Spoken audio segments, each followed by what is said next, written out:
And for those of you who were in attendance, remember that I told us that we were 3 lecturers taking this course, and 4 topics were allocated to me. And the 4th one was business value chain. So the communication I took you last week was by your popular demand, because you said that topic has not been treated. And so I said, okay, rather than just glossing over those ones that I've earlier thought that I should treat that. So today, what I will be doing is I want to entertain questions from all of you based on all the 5 topics I've treated. Starting from the first topic that we treated, that is nature of business, and including all the various forms of business, where we look at both sole proprietorship, partnership, cooperative society, limited liability, as in public or private limited liability. All those ones we look at, including franchising and the rest. Okay? So wherever you feel you have questions, please, I want to answer as many questions. So today's class is a sort of revision on all that I've covered. So please feel free to ask your question, but make sure we don't make it a rowdy class. I like the way we have been able to conduct ourselves now.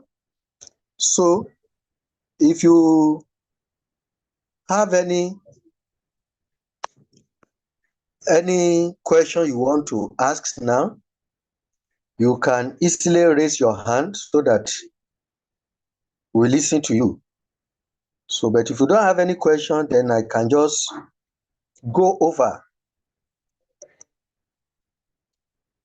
all those things, most of the things that we have treated. If you don't have any question, then I just go over by way of revision as many as we can cover for today among those that we have already treated.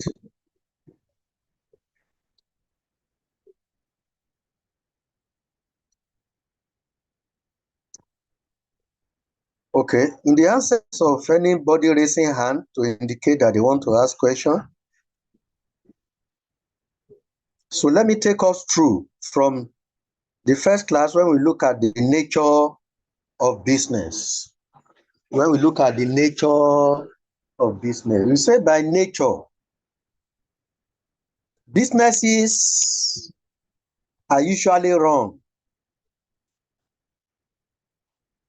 and the major and the particularly the primary purpose of most of the businesses is for the business to make profits. So by nature, businesses intend to what?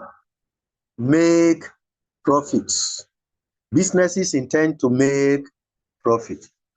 But we also argue that in as much as businesses intend to make profit, there are some businesses that are known as non-for-profit businesses. There are businesses that are said to be what? Non-for-profit businesses. And having said that one, we also mentioned that businesses have what we call objectives. We mentioned that businesses have what we call what? Objectives. That businesses have the objective for which they exist, what they intend to make, what they intend to achieve. And for those who attended the class, you remember that I told us that in your LMS, the objective of business were broken into several aspects. And I told us that though majorly, the objectives of business are broadly categorized into 2.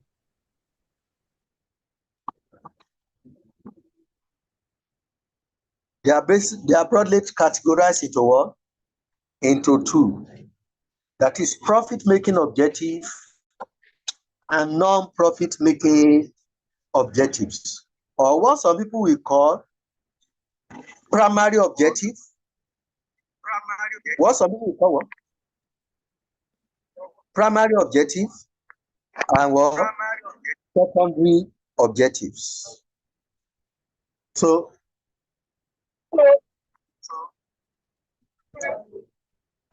we can have what we call what? Primary objective and what? Secondary objectives.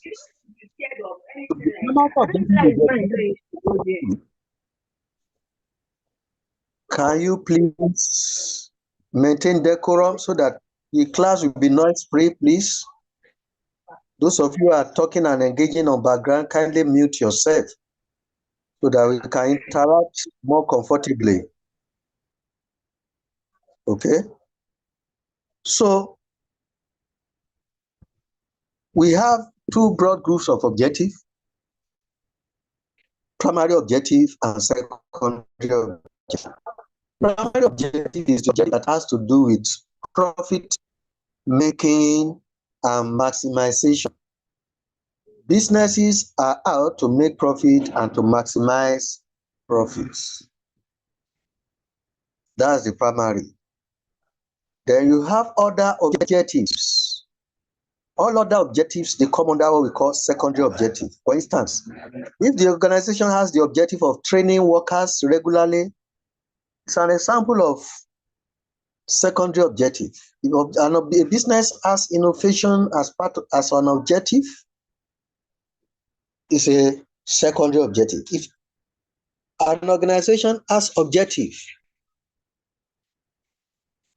of ensuring that the organization embark on corporate social responsibility, it's a secondary objective. So we look at various objectives that are contained, the LMS that you have: economic objective, human resource objective, for those of you who attended the class, and so on and so forth. And we explain each of them accordingly. And also, you remember, those who attended the class, that we also treated various classification of businesses, starting with sole proprietorship. Remember what I'm doing now? I'm doing a revision covering what we have done so far. So if there's any of you who have not been attending the classes in the past, it's an opportunity for you now to capture those things that have been treated. And I remember that I forwarded all the slides of the topics that I covered. I've sent all the slides to all the class governors. I've sent to the business admin class governor. I've sent to the finance class governor. I've sent to the accounting class governor. So all these things I'm saying now, they are already with you, with each of you in the slide that I forwarded to you. So if you are just coming and you don't have all these slides, kindly relate or liaise with your respective class governor so that the class governor can furnish you with a copy of the slide that I've released. The last one I released was just last week. That is the one on value chain, business value chain, which I sent just last week. So let me back to it again now on sole proprietorship, that is under the classification of businesses. We spoke about sole proprietorship, that is a kind of business that is run and owned. That is the ownership of that business, the running of that business is just by an individual. So it's an individual that owns the business. And when an individual owns the business, it means the money that is sourced to run that business was sourced by that same single person.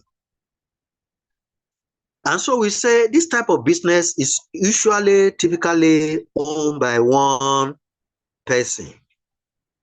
And we say this type of business has advantages and also has some disadvantages. We say part of the advantages of sole proprietorship is that the money involved is very little.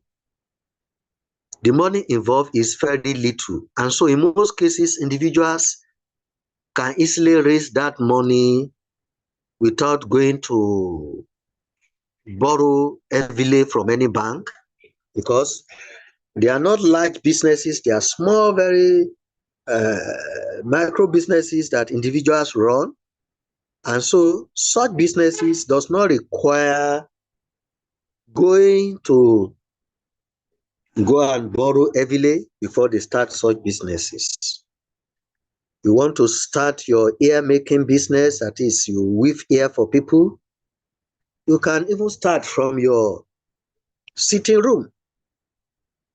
Okay? And as you have made more money, you can now say, okay, I want to rent a place. Okay? As you make more money, you can say, okay, I want to buy a dryer. As you make more money, you can say, okay, I want to buy some electric comb and all the rest. Okay? For someone, for a male too, that is going to barbing business, can start that sole proprietorship by saying, I want to do home services. That is, I help people to visit their home, create WhatsApp group, information, and send it to people via social media. If you need home service for somebody who can cut your ear for you, I'm available. This is the name of my business. And this is example of people who have cut ear for. Those are my skill is. And that person can start from there, and by the time he gathers some money, which he may not necessarily need to even eventually borrow from anybody, can rent a place and now have a physical shop where people can now visit physically. People they are taught from there. You can buy more papers, you can buy bed, fine seats, can be rotational seats, and so many other things by and by that the person will put in place. So it is easy to start. That's an advantage. You can see all those examples I've mentioned now. Very easy to start. Okay. You want to run catering business and you can cook very well. You can tell people that I can do home visit for you. You want to cook for your birthday ceremony, I can stay in your house and cook for you there. I can bring my things to your house and cook for you there, and bring my equipment there to cook and deliver. Okay, so proprietorship type of businesses, they are business that are small businesses, and you can start on a low scale. Does not require much fund. Another advantage is that you can make decisions very quickly. The owner of sole proprietorship type of business, sole proprietorship means the owner is just one. That's the meaning. So if you are the only one that is owning your business, you don't need to consult with any other person as part of the owner. So you'll be able to make your decision very fast. You don't need to say, this one has traveled until it comes. And we have to sit down and discuss before decision can be made, until the other one that is sick is recovered and is able to be part of meeting. We cannot decide. No, that's not the case in the sole proprietorship. Okay? In the sole proprietorship, you can easily make your decision. You can easily make your decision because you are the one that will make decision directly by yourself concerning your business. Are we following me with this revision? Yes, okay. Sir. Yes, sir. We are with you. We are with you. Yes, sir. Around now, you can Yes, follow. sir. From the nature of business, I've entered into the second one now. So they have other advantages. For instance, they don't pay double tax. They pay tax once.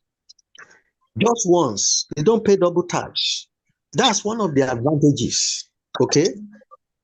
There is flexibility. That's another advantage. You can decide that I will not close until 11 in the night. That's flexibility. You can decide that I will be resuming 5:30 in the morning. That's flexibility. Okay. Just as you can also decide that, well, today I will close as early as 12 noon or 1 p.m. So that flexibility is there. Nobody can arrest him or her. Okay, so those are various benefits that are available, the advantages, but they also have disadvantages. So proprietor also has what? Disadvantages. One of them is that they cannot raise large funds. So proprietors cannot raise large funds. So even if they have opportunity for a business expansion to a large scale, they don't have the facility to immediately raise large funds. They cannot raise money through what we call equity because it's owned by just one person. Okay? Because of the type of business it is. It is not allowed by law for a sole proprietorship to go and say, I am raising shares to go and sell to people to buy into this company. Once you are in sole proprietorship category, you don't qualify for that. Okay? So they will continue to battle, sole proprietor will continue to battle with limited fund. They have limited fund. Even when they have big business ideas, they usually don't have money to finance big business ideas. Another disadvantage of sole proprietorship is that, yes, they make fast decisions, but decisions that they made very fast are not usually very qualitative decisions. Remember, it is said that 2 good heads is better than 1. A decision that is only one person that is making it will not be as qualitative, will not be as robust as a decision that 2, 3, 4, 5 people sat down together to deliberate, and this one say, this decision has this advantage, let's consider it. And this one will say, this decision again has this disadvantage. So many people will come together, contribute, and at the end of the day, they avoid so many negative side of issues. And when they come up with a decision, the decision will be more robust, more qualitative. It is not so with sole proprietorship. They don't have anybody to read it.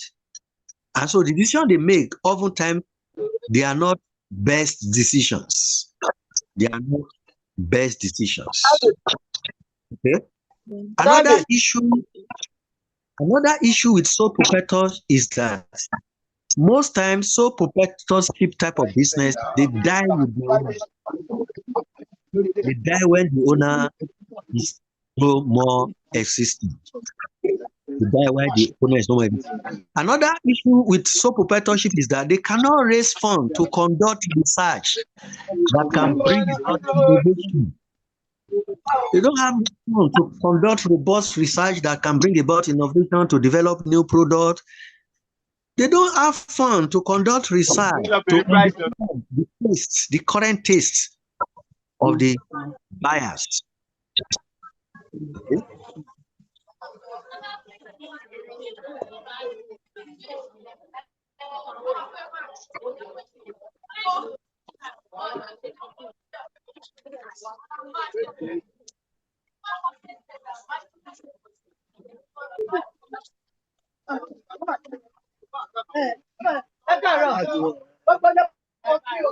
Some are making noise in the background. Mute yourself now. Why are you doing that? Okay, I think I've muted everybody now. So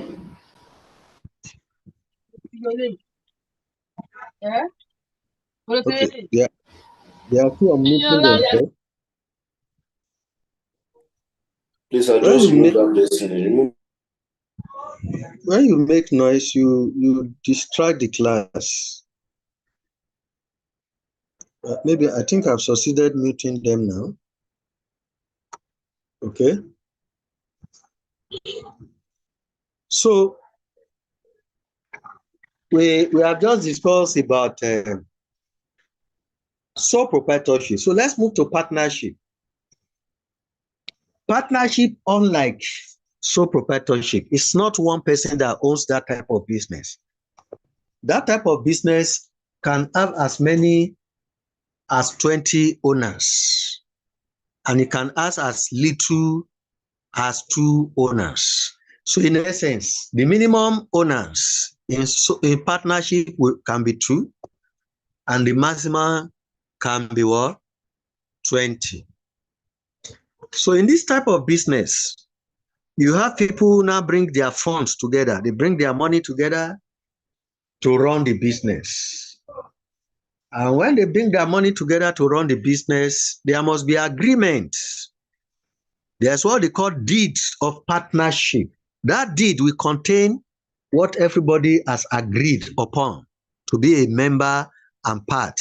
This one will say, okay, I'm bringing in this money. I will not be here physically to be part of you. And so because I'm bringing in this money, this is what I expected to be paid. And if everybody agree to that, then they sign. And that's what we call partnership deed. Okay? So it is very, very important that partnership deed should be in place. Without partnership deed, there will be issues among partners. So they do that. So in that case, we have different type of partners. We may have dormant partner. We may have what? Active partner. The partner that is participating in the day-to-day running of the business is referred to as the active type. The one that is not participating in day-to-day running of the business is what? Is what? Dormant partner. So the deed of agreement will also cover what percentage contribution has been made by each person and how much each person will be entitled to when there is profit. The partnership deed will also spell out if a partner is going to exit, the condition in which the exit will be implemented, everything will be detailed there. That is, if somebody is going to exit, how to exit, the modality of exiting will be also stated there.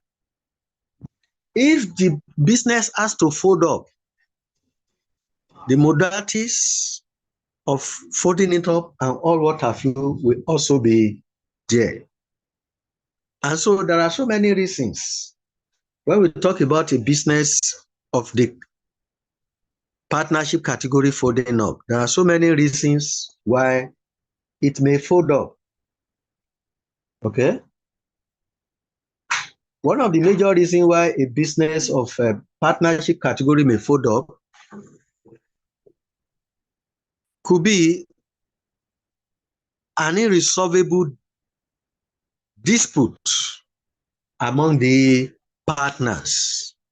An irresolvable dispute among the partners. If there is a dispute among the partners and could not be resolved, then it could lead to what?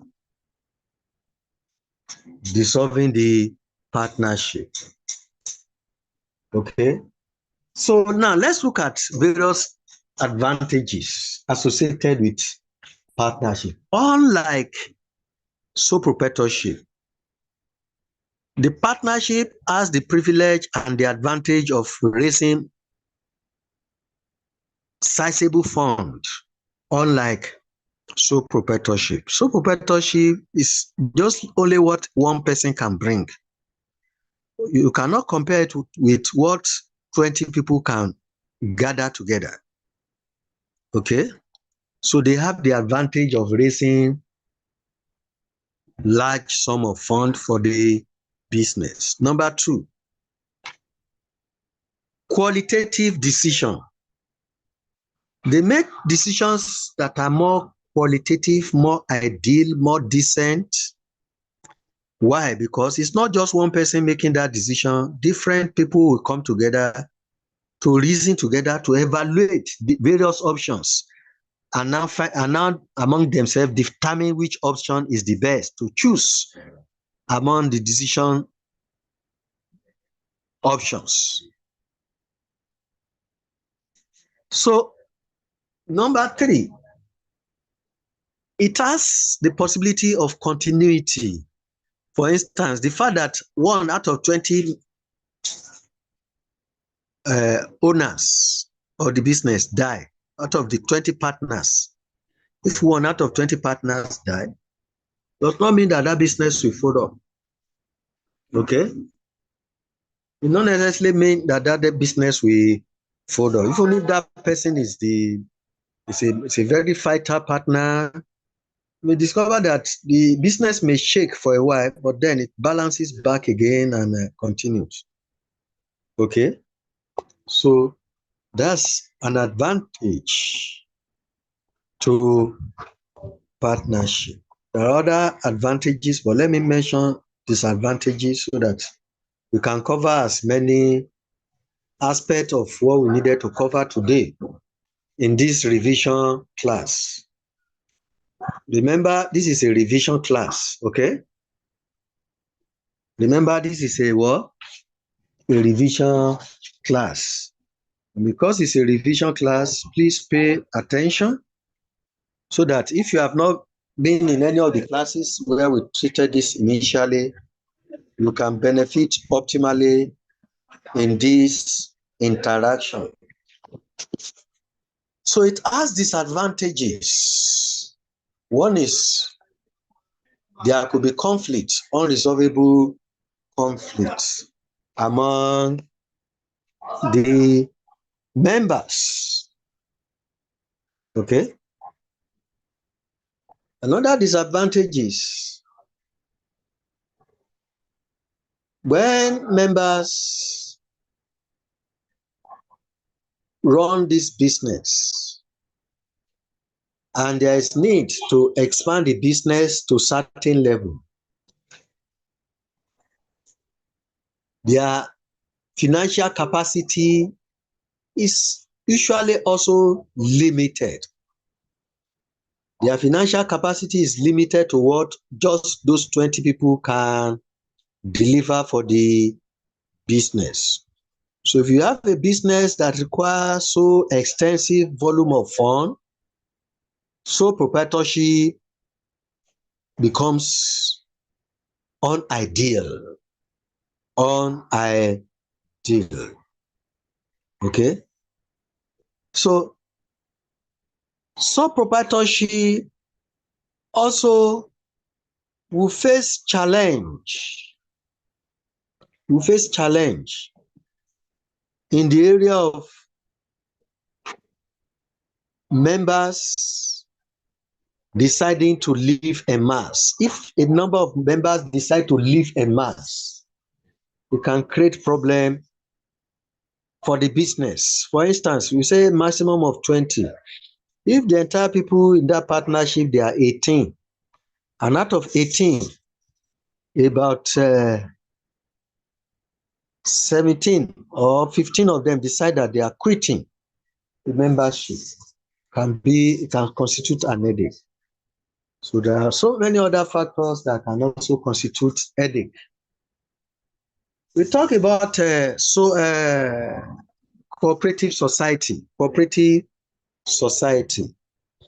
In cooperative society, you find out that this type of business is a unique business whereby this business, the owner of this business, they are also the customers to the business. Can you see? The owners of this business are also the customers to the business. Let me tell you the way it works.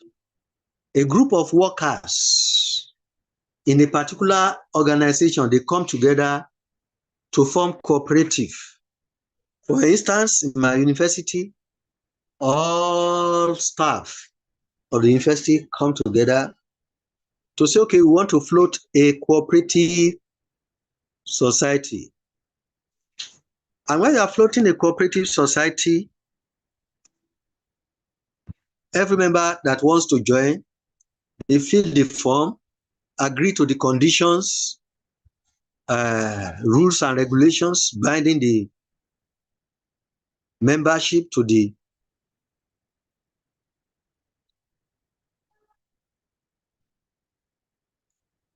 person that just type now to say no topic, no title. Maybe you are just joining us. What I'm basically doing today is revision, okay?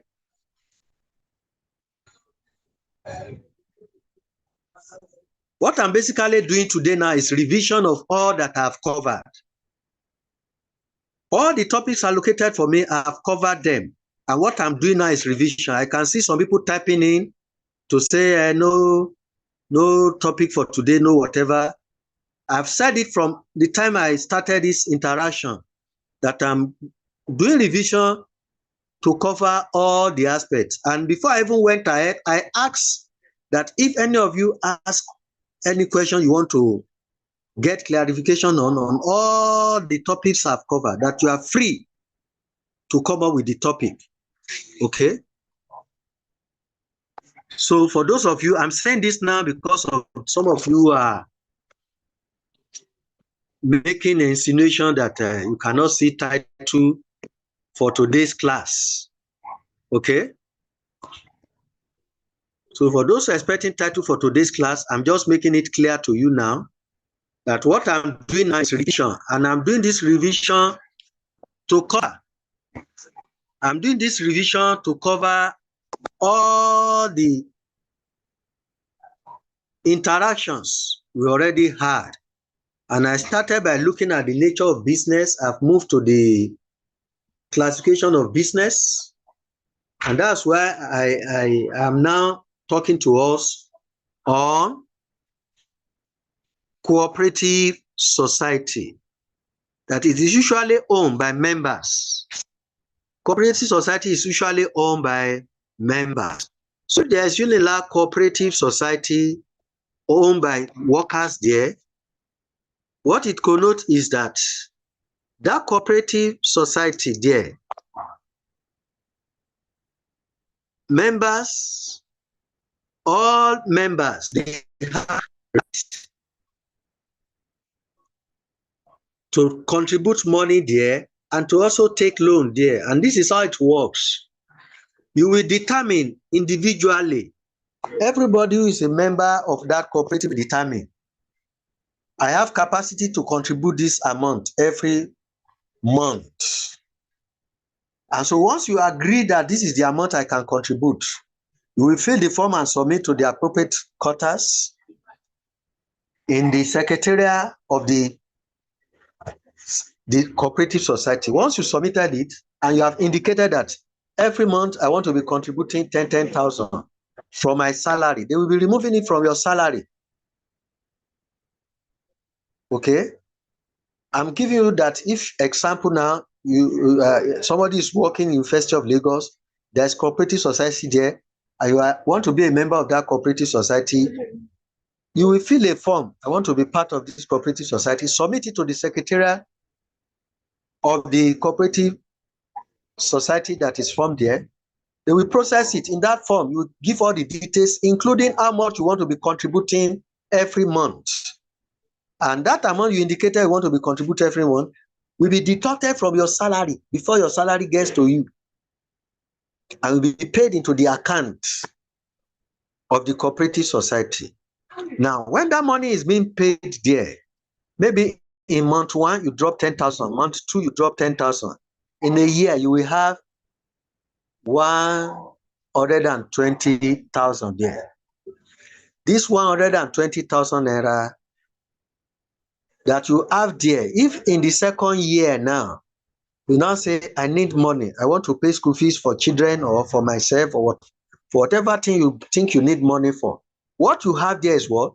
120,000, depending on the rules that is governing a particular cooperative society. The rule governing them is that if you need money, you can borrow money from the cooperative society up to the tune of ×3 of what you have saved there. Some they will say is ×2. For me, those one I've participated in as member of cooperative society, what they allow is that you can borrow ×2. So in that case now, the person who has saved 120,000, if in the following year you now say, okay, I want to borrow money, you will be allowed to borrow ×2 of that money from the cooperative.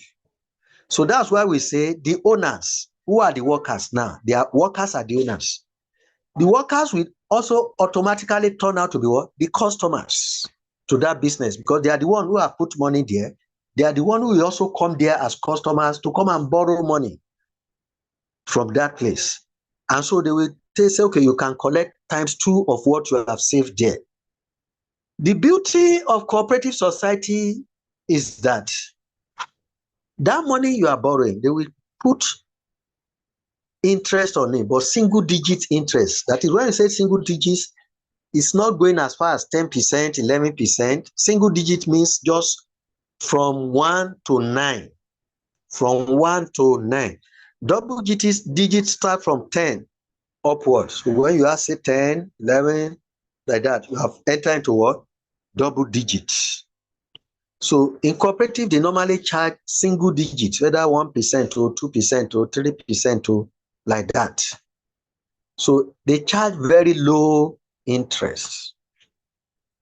And in addition to what I've said now, even when they charge interest on you, those interests, they count them as income for the cooperative. As many people as have borrowed money in the course of a particular year from them, those interests being paid, they will be keeping them as what? Income, profit made by the what? By the cooperative society. At the end of every accounting year, they will do the auditing of everything, and they will come up with the balance sheet, okay, annual report. So in the annual report, they will declare this is the profit we have made. And that profit they have made, what do they do with it? They pay it to what? To those who have borrowed money. They pay it to all those who have what? Borrowed money in the course of the year, who have borrowed money from them, who have bought things. It's not only money they can get from them. Sometimes they can ask people to indicate what they don't have in their house and they want to buy. And they don't have money to buy it directly. Maybe fridge, freezer, TV, solar panel, maybe some food items, sometimes even food items, palm oil, vegetable oil, so on and so forth. Some could even be food items, yam, rice. They give them privilege that, okay, if you want to buy, cooperative will use part of the money he has made as profit to go and buy them. And anybody who is a member who wants to buy, they are selling a bag of rice, 85,000 outside. They can say they are going to sell to you at 80,000. So cooperative society serve as avenue that benefit members. That benefit what? Members. So at the end of the day, this is what I was saying earlier. At the end of the day, whatsoever money that is made or realized from this exercise of the practices carried out by the cooperative society, that money they have made, the income they have made, they will now pay each person who has ever borrowed or are taking loan from the cooperative. They will pay them what they call dividend. And that dividend will be according to the interest that has been yielded from the money they have borrowed from the cooperative society. So at the end of the day, the interest you have paid, you get it back in form of what? Dividends. You can see that it is highly beneficial to be running cooperative society and for you to be a member of a cooperative society. It benefits you immensely. Because if they say, okay, people who don't have freezer, who don't have this and that, you want to go and buy now, let them indicate, let's know your carrying capacity, how much you have in your savings with us, then how much you intend to be paying monthly now for this freezer. You indicate interest in us buying for you, how much we will be paying monthly. If you have been paying 10,000 before, maybe you have to increase it now because of the new thing you've bought and like that. So it's many people who become owner of some assets, some properties, is because they are able to lean on cooperative society. Some cooperative society will go and buy land and say, we want to sell to our members. And when they sell it to their members, they will not collect the money at once from members. they'll be collecting it little by little, little by little. So somebody who can never raise money at the same time to buy land through cooperative society, they become land owners. So the benefits of cooperative society is very enormous. Though it has its own disadvantages too, in most cases you find fraudulent people in charge of the affairs of cooperative society. I've experienced it in one of the cooperative society I joined, where the person who was the chairman collided with some other people at the officials and they embezzled money. So that is not usually uncommon. It's not uncommon in a cooperative society. Another issue is poor management. Those in charge may not be good at management of such category of business. Another issue is opposition from the leadership of organization. You know, we say cooperative is meant for all the staff, it's owned by all the staff. You find some situation whereby some managing directors in an organization, they may be opposing, I mean, indirectly or directly, they may not be supporting cooperative society in their organization. They may be frustrating it because some MDs, they see anything that can bring workers together for common interest. They see it as a threat to them. They see it as an avenue whereby people can now begin to form a looter and unionism and the rest. So some organizations don't want them to exist. Okay, so these are some issues that usually face cooperative society. Then we have those ones we categorize as limited liability. We have those ones we categorize as what? Limited liability. Those ones we categorize as limited liability, they are usually divided into two. Okay, they are usually divided into two. So we have private limited liability, then we have public limited liability. And the public limited liability, in some cases, they are also referred to as a corporation. In some cases, especially if it is owned, if the public limited liability company category is owned by government, we call it what? Corporation. So let me take them now one after the other to shed light on them. For those who are just joining us or who have not been attending class, what I'm doing today now, I'm doing a recap by way of revision of all what we have covered. Okay? So we are now looking at private limited liability company. Private limited liability company. Private limited liability company is that company where you have the shareholders, minimum 7, maximum 50. For private limited liability company, they will have minimum shareholders 7, maximum shareholders 50. This limited liability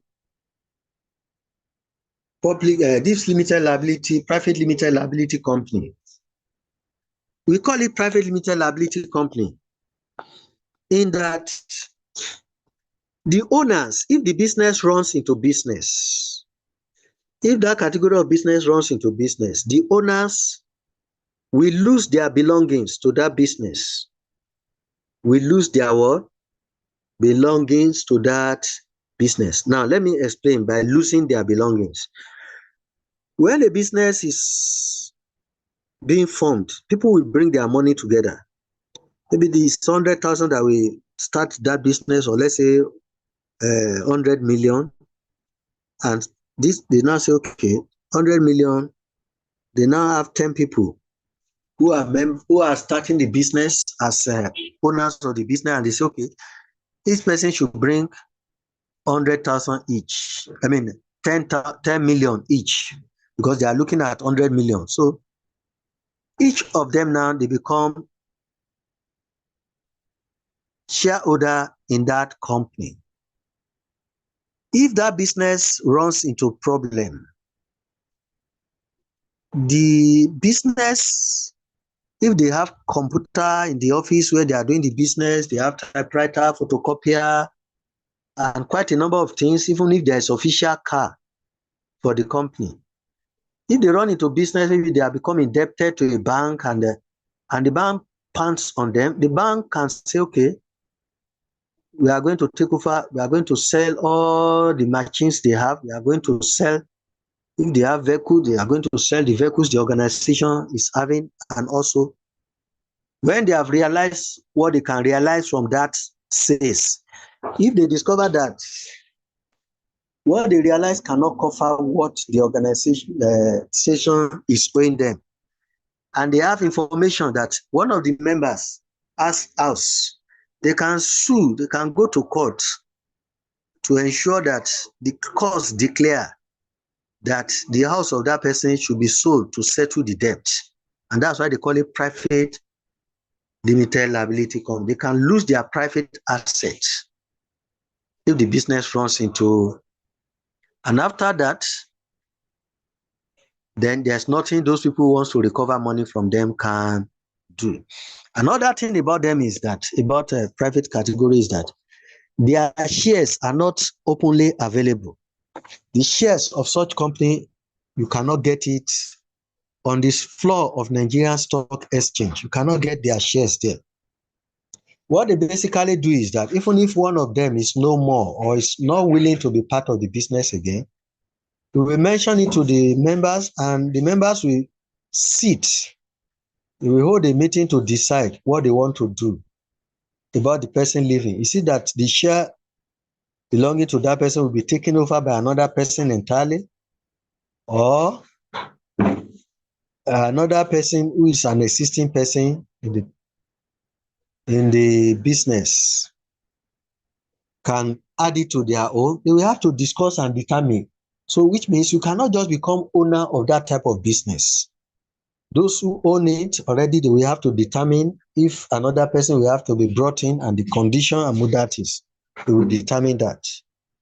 So their shares, you cannot buy it outside. You cannot suddenly become part of the owner of such businesses. Okay? So having shed some light on private limited liability, now let's look at public limited liability company.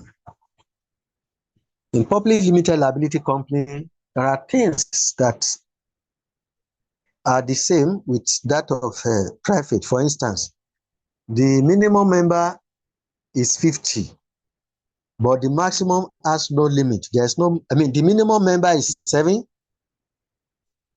and there's no limit to the maximum. Remember that when we are looking at the private, we say the minimum member is what? 7, and the maximum is 50. But in the case of public, the minimum is 7, and there's no limit to what? To the number of members they can have. They can have 55, 57, 58, 59, 60, and so on and so forth. Okay? So, another major thing is that in this type of business, their shares, this type of classification, their shares are readily available on the floor of Nigerian Stock Exchange. You can easily buy shares into them and become part owner of such businesses, So another thing about this type of business is that if the business has to liquidate, the business has problem and it has to liquidate, has to close down, the owners can only forfeit what they have contributed when they are becoming members of that business. When they are becoming members of shareholder, maybe you've bought shares to become part of owner of that business, and you bought share up to worth 1 million. If the business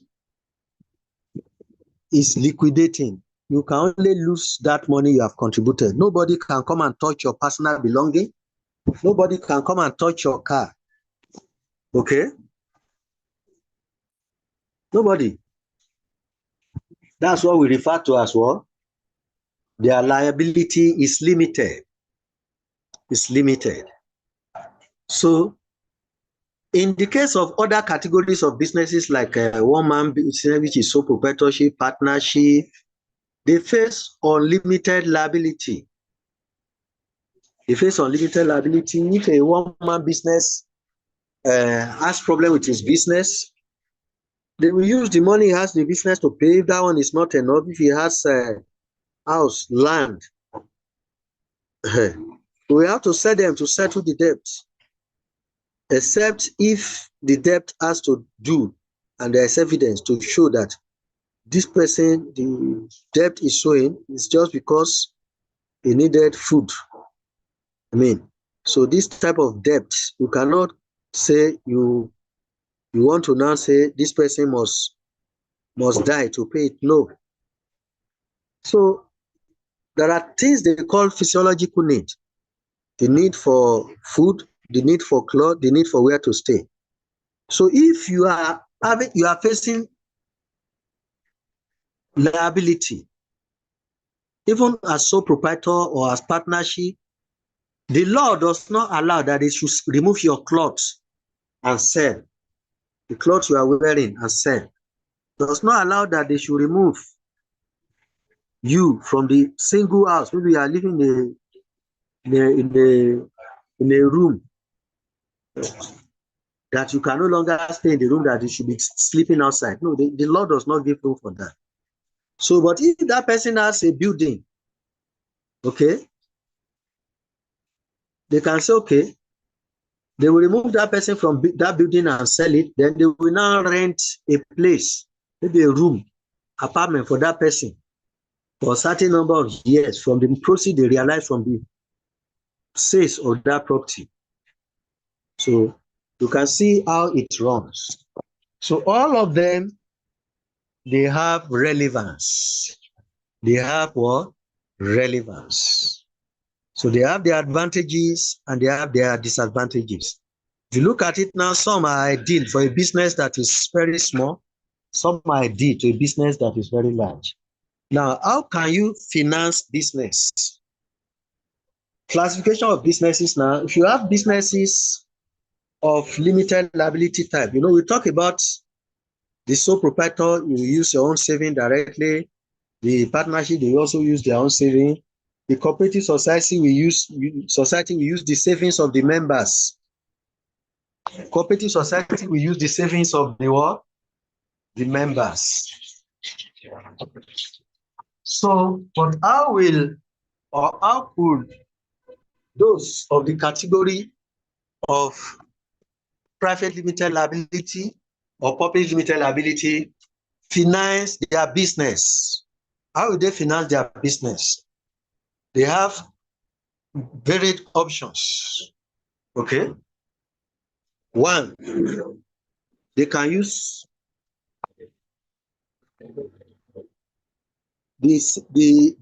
what we call retained earning.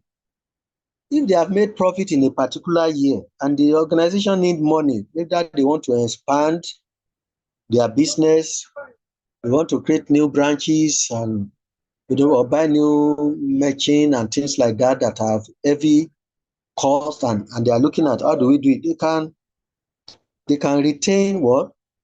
Their earnings. What retain earning means is that the profit you have made for a particular year, instead of you giving it out to shareholders, you keep that profit to do the new business or expand the business as you wish. Okay.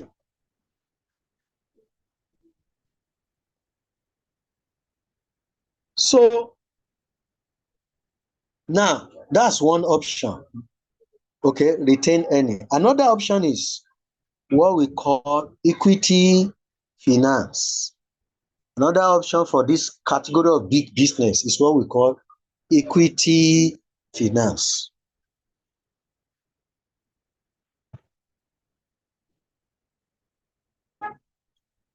Equity finance is when each member, each member of the organization who are already shareholders, They are now, instead of being given profits, they will use that profit and they will say, okay, we'll give you shares in place of the profit for this year. Okay. Then the last one is what we call debt finance. Debt finance. So let me still talk a little bit before I go to debt finance. Another one they can do about equity is what? Is to raise new shares and sell to the public. They raise new shares. They raise new shares. I say, okay, instead of them to go and borrow from any bank and will be paying interest, okay, they finance through equity. One beauty of equity is that you don't have to pay interest if you are using equity. It does not involve payment of what? Interest. So the last one I'm not talking about under this is what? Debt finance. Debt finance is when you go and take loan. And when you take loan, you have to pay interest. You have to pay interest, whether simple or compound interest. You have to pay interest. So having done so much in that regard, I want to thank every one of you who have participated in this class. Remember that in the physical class, we discussed business value chain, where we talk about primary and secondary activities all together, where we have 9 activities. Okay.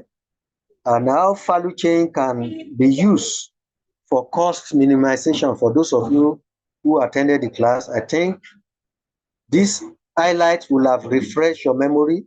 And for those of you who attended the last class too in the physical class, by way of this revision now, remember that we mentioned message sender, we mentioned message channel, we mentioned message itself, coding, decoding, message receiver, feedback.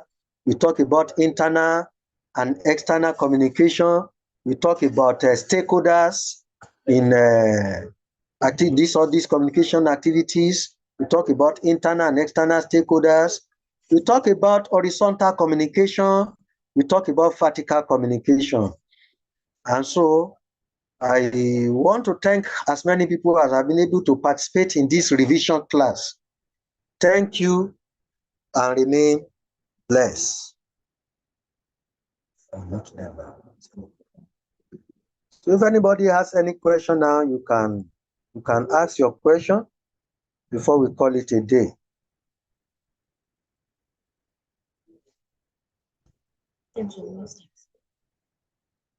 So you can mute yourself now and speak if you have a question. Anybody with a question now, please?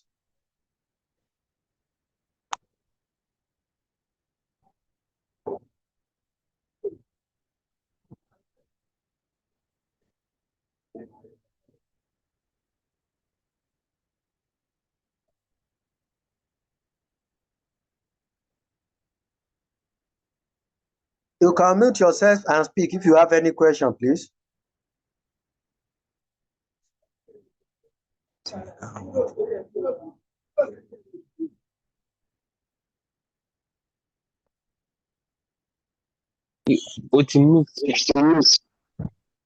You can mute now and speak, but one person at a time.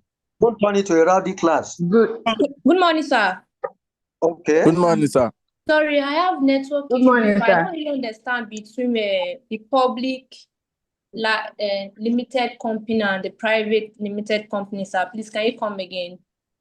Okay, we say public limited liability company is a company that has minimum of 7 and there's no maximum limit for ownership. For public limited liability, if there is problem in that business, it's only what you have contributed to that business that you can lose. You cannot lose your personal assets. Nobody can come and take your car from you, your landed property from you. Okay? And you can also buy their shares from the floor of Nigerian Stock Exchange. But for private public limited liability, the minimum member is 7, the maximum is 50. You cannot get their shares on the floor of Nigerian Stock Exchange. Is that clear? Yes, sir. So Thank that you. I've done the lecture notes since. So interact with your colleagues. All you can say more than the lecture note. Yes, good afternoon, sir. Okay. Good afternoon, sir. Yes. You can speak. You can My speak. Hello, I have sir. two questions. I have two questions, Sir, sir. what is equity finance? Hello, sir. I wanted to drop the car. I'm coming in back. Okay. Equity I have finance. somebody saying equity finance. Yes, sir. Okay. Equity finance is when you use shares to get income for your business. It's used by big organizations. I mentioned it when we were talking about public limited liability company like First Yes, Bank, okay, and the rest. If they need money, if they want to open a new branch, for instance, maybe in a year they want to open 30 branches across Nigeria, and they don't want to go and borrow from anybody, they can use shares. I say, okay, we want to issue shares for more people to become owners of this business. Okay. So the money they realize from that shares is what? Equity finance. So they don't borrow. So if they have to go and borrow outrightly, that's what? Debt finance. Debt finance. We have equity and what? Debt finance for those category of large businesses. Debt finance. Okay, thank you, sir. Hello, Yeah, sir. good afternoon, sir. Please, I have a Good question, afternoon, sir. sir. Your question, please. Yeah, good afternoon, sir. My question is, when we said a bank, we have different types of commercial banks, especially in Nigeria now. When we say the bank is a limited, public limited, and when we say a bank is, there are some banks that are LTD and there are some that are PLC. What's the difference between them? Is it that the numbers of their shareholders are just 70 to 50, or is that of PLC? I don't know that. That's my LTD. question. I've gotten your question now. LTD, they belong to what? Private limited liability category. PLC, they belong to public limited liability category. Is it clear now? Yes, sir. Good If you see afternoon, sir. anyone Yes, that sir. put Good LTD afternoon. there, Thanks, sir. they belong to what? Private limited category. Those who use PLC, they belong to what? Public limited category. So those PLC, you can get their shares from floor of Nigerian Stock Exchange. Those LTD, you cannot become shareholder in that company, in that bank, okay? Because they don't sell their shares to the public. Is it clear now? Hello, Yes, sir. Good afternoon, sir. sir. I have a question, sir. My name is Fatade. I didn't know calling me, sir. I have two Your questions. question. Sir. Okay, my first question, it goes on the corporate society that you mentioned. You said that only Cooperative those society. that Is it cooperative society or corporate? yeah, that's corporate, sir. Corporate, sir. I say cooperative. Corporate, I sir. say cooperative society. I didn't say corporate society. I said cooperative society. That's I'm what saying that I said cooperative society, sir. Okay, you are talking Cooperative about society, sir. Okay. Okay, you make mention that only those that collect maybe after their contribution, so they now ask for loan. That only those that ask for loans that we have a dividends at the end of maybe after they do their analysis of their money, how they spend their money. So the gains that only those people that they collect a loan that they will have a dividends. What about those that did not request for loan but just putting money in that cooperative, that they are just putting money in the cooperative but they don't ask for loans on it? And my second question, it goes on the private limited company. You make mention that on the minimum of it is 7 while the maximum is 50, but what about, because I can see some people, if they want to register their company, a person can register a limited, and on what you told us is that minimum is 7 while maximum is 50, sir.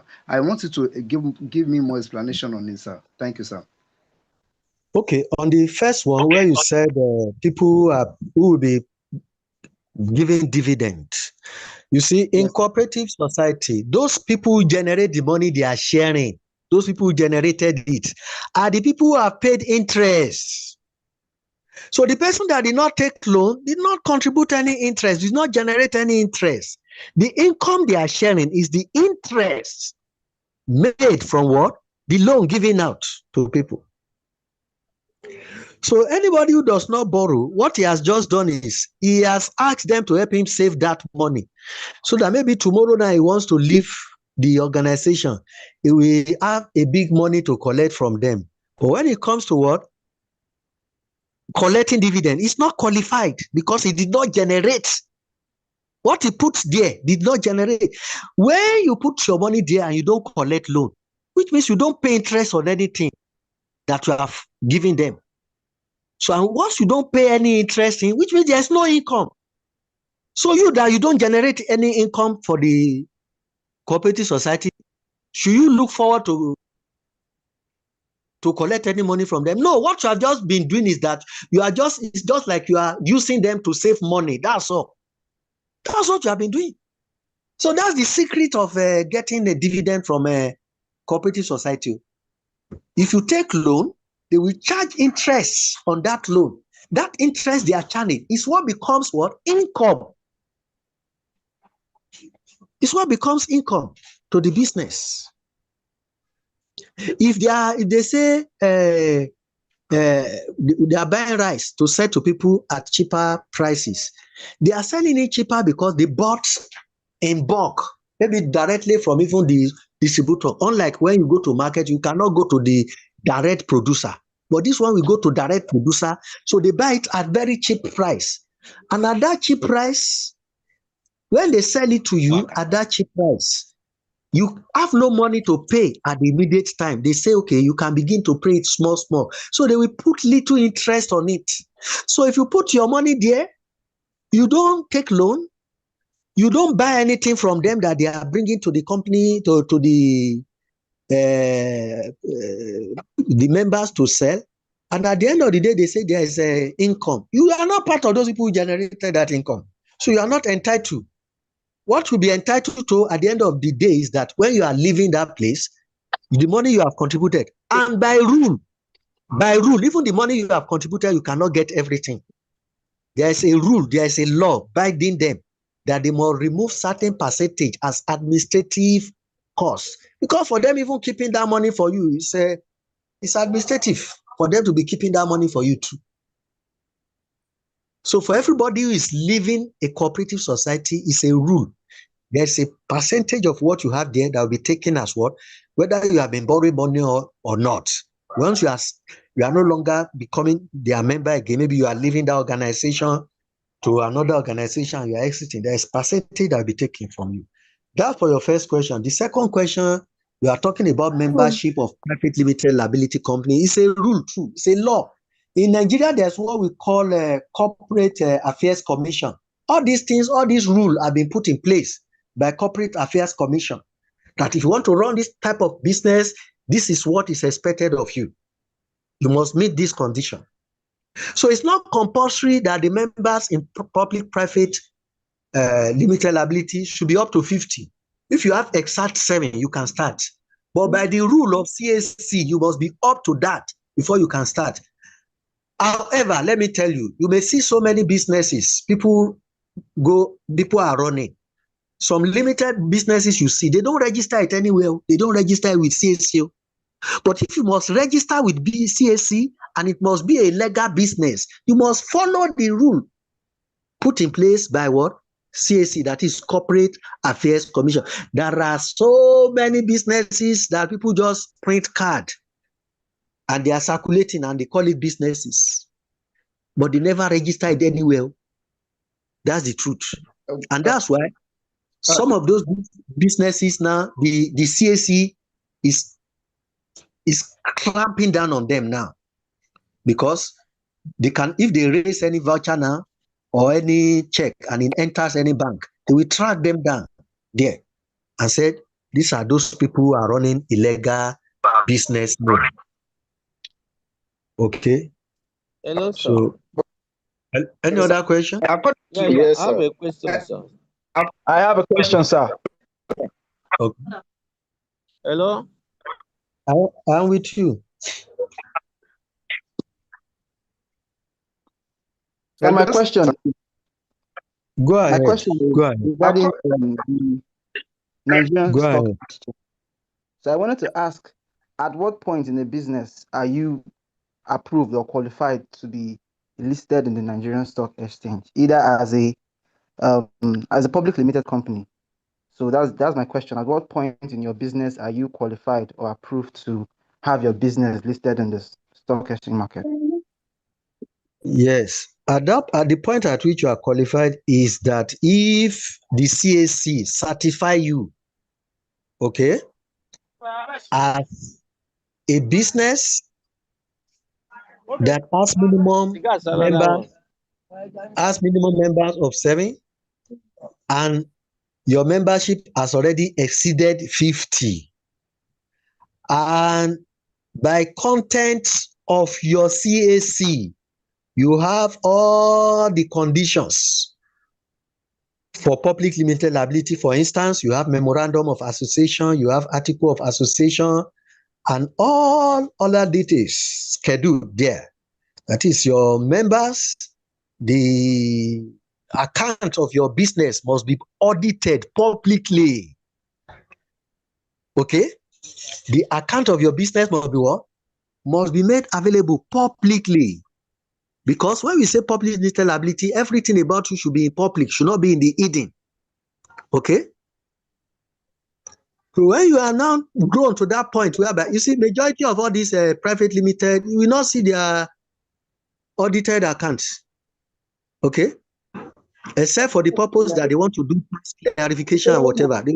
The law does not bind them. The law does not bind them that they should public their annual statement. So once you have got that point, you are abiding by all those rules, you do your annual report and you put it publicly, anybody can access it and all those things, and your report at appropriate quarters. Then if you need money, you see, going to floor is simply because you have gotten to that point whereby anybody who is member of that company can decide tomorrow that I'm no longer interested, I don't want to be part of owner. We go through the stock broker and go to the through the spots where we sell his shares to the public through what? So it is when you have met all those conditions, but when you are not publishing your account to the public, you don't have members exceeding 50, you don't have memorandum of association, you don't have article of association and the likes, then you are not qualified. I hope that is clear to you now. Yes, sir. Yes, sir. Okay, Just so as my a follow-up. question, sir. Sure, sir. A business that is registered as a sole proprietorship, is such business has access to grants? Yes Hello? and no. Yes and no. Okay. For instance, farmers. Majority of farmers, they are in sole proprietors. Okay? And so, even as sole proprietors, they also give them grants. For instance, now, if you are a farmer, you can be entitled to, if you purchase seeds from NIT, you know NIT in Ibadan, it's a research institute for agricultural extension and all those practices. If you buy seedlings, that is what you can plant from them, to the tune of about 16,000 seeds that you want to buy to plant for a year, you will be eligible to get grant of about 360,000 naira grant. So if you buy times 2, that is 16,000 now, we give you a opportunity of grant of about 360,000. So if you buy 16 times 2 now, that is not just a whole pack. They put them in pack. In that pack, you have various seeds for about 15,500 or 16,000. If you buy 2 packs, maybe you have large land, then you can get up to times 2. of the grant. You are an individual. You can get it. Okay. But you get larger if you are in a cooperative society. Now, this cooperative society, those who practice it more are what? Farmers. These farmers, they may be 100 in the same location. They contributed. The money they have contributed is big enough for them to buy a tractor and all those things. So if those category of people now approach NIP, the kind of grant they are going to get is not in thousands, it's in millions. In millions. So it benefits them more. Those who are in what? Outside what? Sole proprietorship. So there are grants for sole proprietorship. You understand?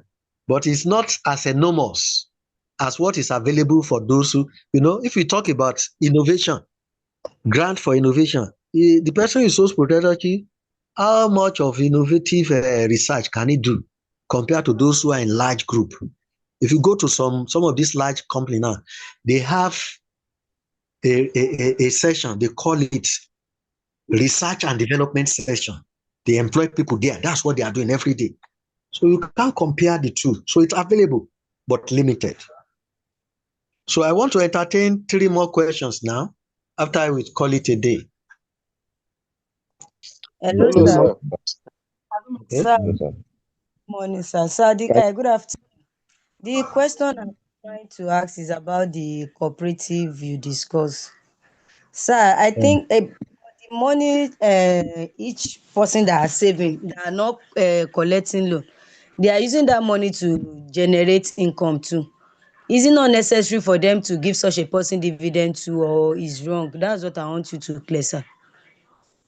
Yes, you are talking like a normal person. You understand? It's just like you are saying, if I have capacity to do my business, I should just rent a place and be doing my business. I don't need to go and register with any CAC now. What's my business with them? It's as simple as saying like that. But there is a rule. It's a rule. You understand? It's a Yes, governing sir. rule. It's a governing rule that you yourself, that you are a member of it, it's made known to you. It's already known to you that if you choose not to learn from them, then good for you. Okay? Okay, sir. That you don't want Yes. them to be using, but it's a rule that you know already. It's just like somebody is saying, I don't know now that I supposed to be paying to government, tax to government since I'm running business. And people will just laugh now and say, well, it's a rule that you must pay tax. So they can come and seal that office or shop. Isn't it? Government. Because Yes, because sir. I don't, it's a rule. There are things that is a rule. Just like it's a rule that when you are leaving that organization and you intend not to be member of that society again, and you want to collect your money, it's not all your money they will give you. Yes, Part sir. of it will be taken away as administrative. It's a rule. If you cannot go to court, if you go to court, you will lose because it's a rule. They are acting by rule. It's not that somebody ate you and is now using it against you. It will apply to anybody at all. Okay, sir. Okay, sir. I have 2 Two more questions. questions. 2 more questions. Yeah, my Okay. question has to do with the partnership. Okay. So when there is a situation whereby 2 people comes together to partner for a business, but 2 of them have the capital, they contributed the capital 50%, 50%. But one is not an operational person, and it's an agreement from the beginning that, okay, I'm not an operational person. I don't know how to produce this thing. I don't know how to manage, but I can advertise. I can do content and bring visibility to the brand, to the business. And at the end of the day, the business goes viral through the person that has visibility. And then the other person that is into operation is now complaining. All the other partner knows how to do is just visibility and all that. And because of that, want to break off the partnership. Should that business be dissolved totally? Of course, a straightforward answer now. Yes, now once there's unresolvable dispute, I mentioned it now. Unresolvable dispute will bring to dissolution of partnership. When there's a dispute that cannot be resolved, then the partnership will come to an end. That's it. It's as good as that. Okay, It's as sir. good as that. Okay, Okay, sir. sir. Based on this question now, I want to Last also ask you question one now. question. Okay, sir. Last question. Based on what the last person asked, now I think what about what if the person try to sell How are you? your own share instead of dissolving the business? Like he said, he You was don't hear my selling own, to another Abi. person. You know, say, Okay, I think okay, you are an upset. I get what you are saying now. That if there is Where's your dispute mommy? between them, That's it. That's that this person thing. shouting, "Can you stop There's disturbing something the that I phone?" get for you. No, not that one. That one is my fault because they have sold my phone. I have to buy back. You have not seen it on that paper. Down now. This man a Okay. bandit. Nah, everything. Everything is complete. Where's your mommy? Okay, let me keep talking. I want to ask about memorandum of association. The issue is somebody I asked want us to question get home in time so that we can relax. Who is this Maybe person somebody talking like you can be take quiet? anything. Ah. You want to be inside? Relax off your mic, Mute Mr. your I won't mic be now. it. I'll be waiting. Ah. I'll be it. Close the door. That is in a class already or something. I don't understand. Why are you talking when the class is on? Hey, wahala. But the issue of you raising question that instead of that person, if there is a unresolvable dispute, that instead of dissolving, one party will now say, "I want to leave. I want to send my chair to you." You see, it doesn't work. It doesn't work easily. You have seen it. It has to be that selling of that shares, it has to be included in the deed of agreement. If it is not included in the deed of agreement, it cannot hold. It has been included, it is usually included in the deed of agreement that when there is unresolvable conflict, the business should be dissolved. The partnership should be dissolved. So if in their own deed, they don't include it there, that if there is dispute, one party can decide that, okay, others will take my own share, then it cannot work. Especially if it is only two people. If there are more than two people, maybe they are up to 10 and the rest. The rest can come together and say, okay, this person who said he wants to let go of his shares, what do we think? They can deliberate themselves. That's okay. Let's take over the shares. They will determine among themselves who should take over the shares. But if it is only among two people, it may not work up to because if that the other person is saying, "I'm taking over your own," automatically last week, I check here 425. Mélòó anything? But You mo should tún remove this jẹ man kọ̀ọ̀kan mo dẹ̀ now. mo mílíọ̀sì. Monday á jẹ Who is this one now? gan.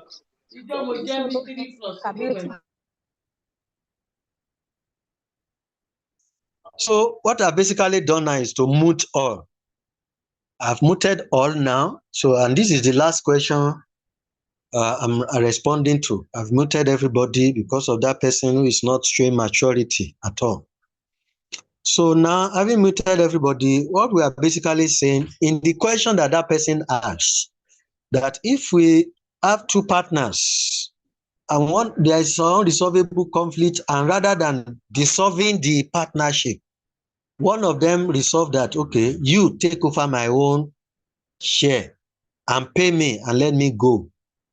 I'm telling you that it cannot work basically if it is two people that are involved in that partnership, because if one goes and the other one agrees that I'm taking over your shares, it's no longer an agreement.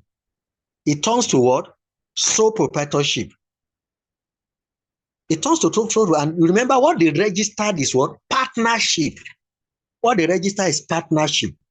That type can work, one, if there are more than two partners. Maybe you have up to 4, 7, 9, 10, 12, 15, 18, and even maybe 20. And one of them, there is issue involving one of them that is engaging in conflict with the rest, the position of the rest, and it now comes to the point that one say, okay, he wants to leave, rather than engaging the rest in disputes that probably might even lead to more escalation that can lead to, dissolution of the business. Okay, he decides to leave. That if the partner can pay him off, one, it can work expressly if it is in the deed, the partnership deed, that is the agreement between them. Two, it can work even if it is not in the deed, and the rest feel like, well, we cannot allow this business to die. If he has decided like this, the rest can meet, okay, and unanimously take a position on that. So if the rest meet and the unanimously take position on that, so okay, we pay this person off, we add the share of this person to another person's own, and this is the person we agreed that the person should take over this person's share. If they agree unanimously, they will put it into writing, and if the communique will be to that effect, okay, that is a joint decision of the rest, fine, it can work. But if it is just two people that form the partner, it can never work, because once that person is out, that business has become what? Sole business. It's no longer owned by two people. I know the rule is that partnership should have minimum of two. So once it is below two, that business does not exist again in the face of law. So thank you for all of you who have been part of today's class. Thank you for those of you who have distracted us to the point that I have to mute all the rest. I will appreciate everybody. Class governors, please interact with me after this class. The economics class governor, the business class governor, the finance class governor. So once again, I appreciate everybody who has participated in today's class.